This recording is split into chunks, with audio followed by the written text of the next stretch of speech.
নমস্কার বন্ধুরা, আমি আদি। আমি চলে এসেছি আজকে নতুন একটা জিনিস।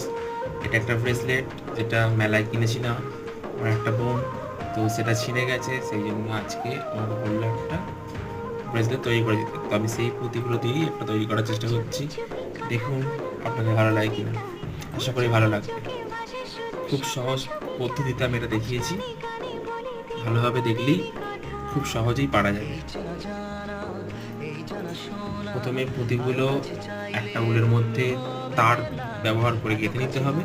তারপর ওই উলটাকে খুব টান টান করে টেপের সাহায্যে, যে টেপটা দেখালাম সেই টেপের সাহায্যে আটকে তারপরে এই গিটের মতো করে সুতো পুঁতিগুলো আটকাতে হবে। ভালো করে প্রসেসটা দেখলে তোমরা পারবে।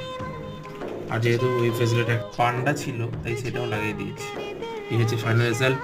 দেখুন কেমন লাগছে। ভালো লাগলে অবশ্যই একটা লাইক এবং কমেন্ট করে জানাবেন।